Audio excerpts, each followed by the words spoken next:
There was a time when being indoors was just a short pause in your day, a place to rest between walks, school, work, or meeting people, but slowly, without planning it. The pause became the main story in the outside world. It's turned into something you watch through a screen instead of something you walk through with your own feet. You wake up, and before your brain has fully returned from sleep, your hand already knows where the phone is. A few notifications, a few taps. And you are pulled into the digital world while your physical body remains motionless on the mattress. The curtain stays closed because you tell yourself you don't like the glare on your screen, or because you just haven't opened it yet, and the day begins with artificial light and recycled air. Maybe you have work or classes online. Maybe you drift from video to video. Maybe you spend hours gaming, chatting, scrolling, all inside the same four walls. If someone asks when you last went outside, not for work or errands, but just to be under the sky, just to feel air that hasn't passed through a fan or a sea first, you realize you don't remember. It was last week, or maybe last month, or maybe longer. The idea of going out has shifted from something normal to something that requires mental preparation, and staying indoors has quietly become your default setting. At first, this all-inside life can feel comfortable. You have everything you need in your room: entertainment, social media, food delivery, maybe your workstation or study setup. You don't have to deal with traffic, with people, with noise, with weather. You tell yourself you are more productive this way, more focused, because you're not wasting time going anywhere. You laugh about being an introvert or a homebody. You call your room your cave, your bunker, your kingdom. But your body and mind were never designed to live in a box, no matter how cozy. For weeks and months, with almost no connection to the outside world, on the surface, nothing dramatic happens after one day, or a few days, or even a couple of weeks. That's what makes it so easy to fall deeper into this habit.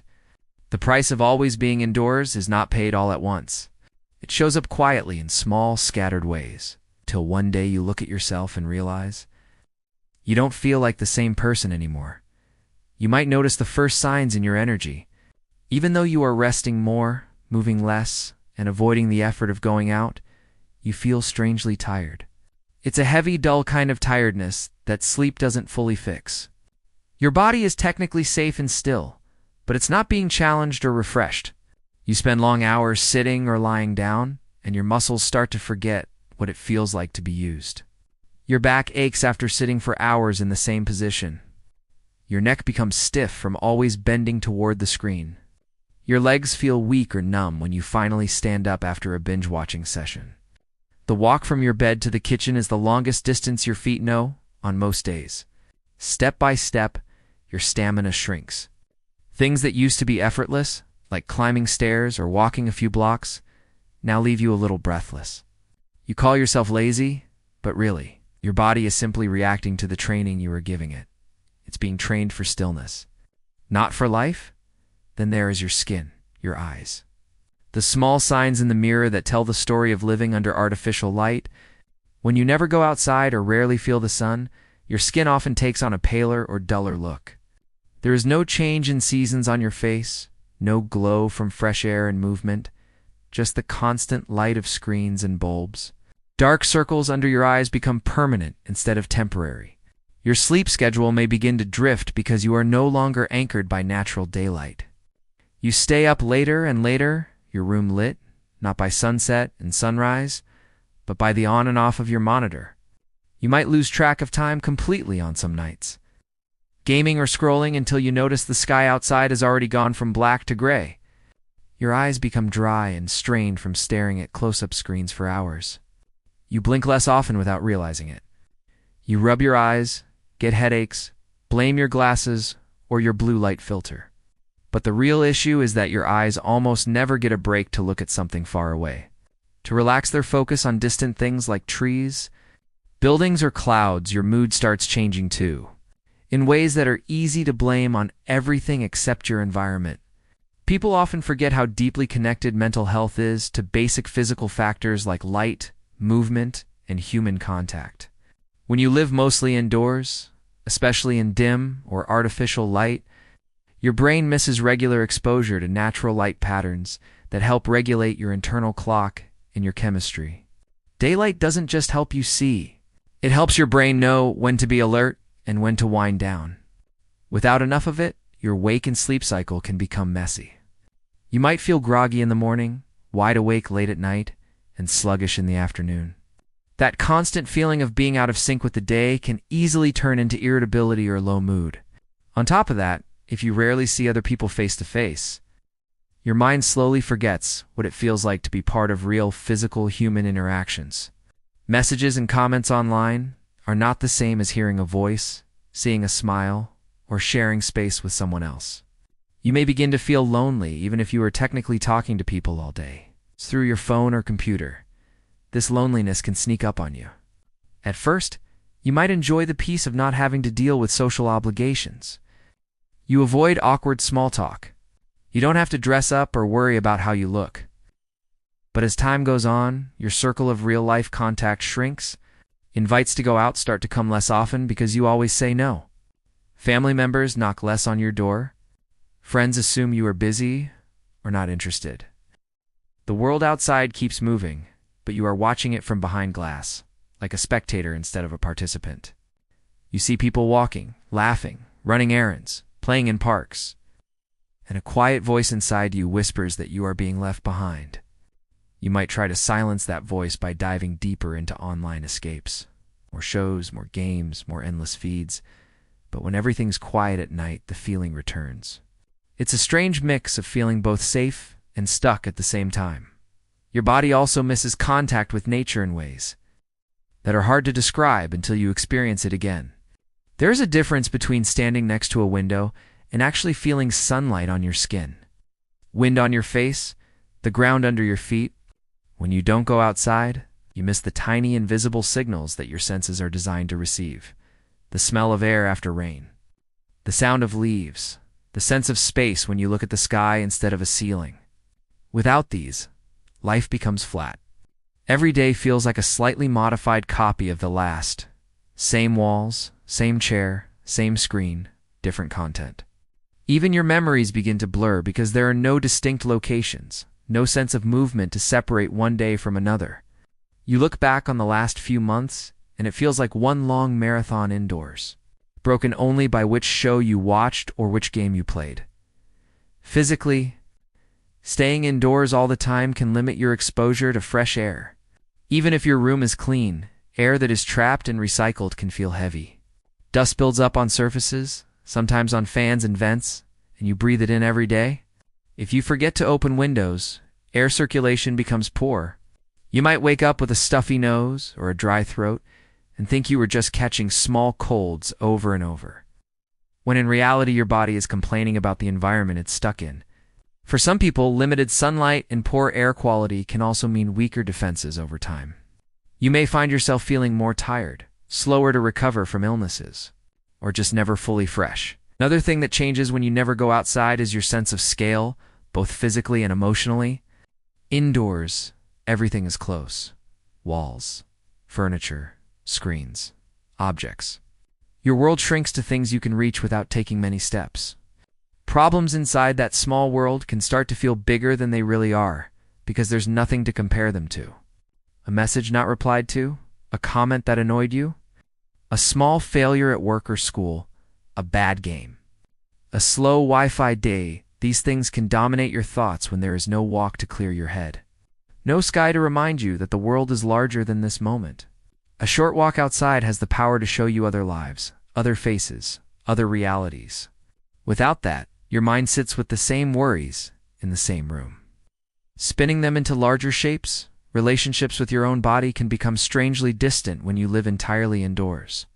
You might start to see your body as just the thing that carries your brain from your bed to your chair and back again. You forget that it is built to move in many directions, to feel different textures under your feet, to get stronger with use. If you gain or lose weight, if your muscles weaken, if your posture collapses, it all happens in slow motion, in front of the same mirror, in the same lighting. There is no moment of running for the bus and feeling out of breath, no moment of realizing you can't keep up with someone on a walk, because you rarely put yourself in situations where your body is tested. The problem is, The longer you stay away from those situations, the scarier they become. Going outside starts to feel like a performance you haven't prepared for. You worry about how you look, how you will walk, how you will be perceived. And that anxiety becomes one more reason to stay in. Over time, your identity might begin to fuse with your room. You no longer say, "I live here." It feels more like, "I am this place." The thought of moving, of traveling, of even walking around your own neighborhood feels distant. When someone suggests going out, you feel resistance. Not only because of effort, but because outdoors has become unfamiliar. You ask 1,000 questions in your head. What if I run into someone I know? What if I don't know where to go? What if I feel uncomfortable and can't leave? The outside world, which used to be your normal environment, starts to look like a loud, unpredictable, overwhelming movie that you are not sure you want to be a part of. Inside, you know where everything is. You control the noise, the light, the content. The walls are a comfort and a prison at the same time. And yet, there is a part of you that remembers the feeling of being outside without fear. Maybe it remembers childhood, when you ran without thinking about steps, when you played until the sun went down and only went indoors when you were called. Maybe it remembers a trip, a beach, a mountain, a city street where you felt alive just walking and looking around. That memory might feel far away now, like it belongs to someone else, but it's still in you. It wakes up briefly on days when you accidentally catch a ray of sunlight on your face at the exact right angle, or when you open the window and realize the air smells different after rain, or when you see other people laughing outside and something deep inside your chest aches. For a reason you can't easily explain. If you continue to live entirely indoors, that ache might turn into regret later. Regret for the mornings you could have gone for a 10-minute walk but didn't. Regret for the sunsets you never watched with your own eyes because you were looking at a screen. Regret for the conversations you never had. The random experiences you never stumbled into. The places in your own city you never saw because you told yourself everything you needed was inside your room. Life is not just made of big, planned moments. It is mostly made of small, unplanned ones that happen when you leave your controlled environment and walk into the world, even for a little while. The good news is that the door between you and the outside is not locked. It might feel heavy, but it's not locked. You don't have to become a hiker, an athlete, or a social butterfly. You don't need to suddenly love crowds or noise. You can start gently. Maybe one day you simply open your curtains fully and let the daylight flood your room, even if you stay inside. That alone can make a difference in how your brain senses time. Maybe another day you decide to stand outside your front door for a few minutes, just breathing the air, without headphones, without a call, just you and the sound of life. The first few times, it may feel awkward, like you're doing something unnatural. As you slowly step out more often, your body begins to remember what to do. Muscles warm up with walking. Your lungs pull in deeper breaths. Your eyes relax when they look at trees, buildings, and clouds instead of pixels. Your mood might lift a little after a simple stroll, not because everything in your life has been solved, but because your nervous system finally received a bit of the input it was designed to receive. You start to notice small things: a neighbor's plant, children playing, the way the light changes during the day. These details seem irrelevant when you're locked in a goal-driven mindset, but they are part of what makes you feel human and grounded. If you have isolated yourself indoors for a long time, you might also need to rebuild trust with yourself. Trust that you can survive feeling uncomfortable in new places. Trust that you can handle an unexpected interaction. Trust that you don't have to be perfect, beautiful, confident, or interesting to have the right to exist in public spaces. The road back out is not about becoming someone else. It's about letting your original self breathe again. That self doesn't belong to a room. It belongs to a body that moves, a mind that sees new things, and a heart that sometimes needs to feel small under a big open sky, to remember that problems are not the whole universe. So what happens if you never go outside and always stay indoors? Your world shrinks until it almost fits inside a screen. Your body forgets its strength. Your mood dims. Your sleep and energy drift away from natural rhythms. Your memories become a loop of walls and pixels instead of places and moments. But the moment you decide to step out, even for a few minutes a day, you start to reverse that story. The air doesn't ask where you've been. The sun doesn't judge how long you stayed away. The ground doesn't care how confident you feel. The world outside has been there the whole time, waiting quietly for you to remember that you are allowed to be part of it again.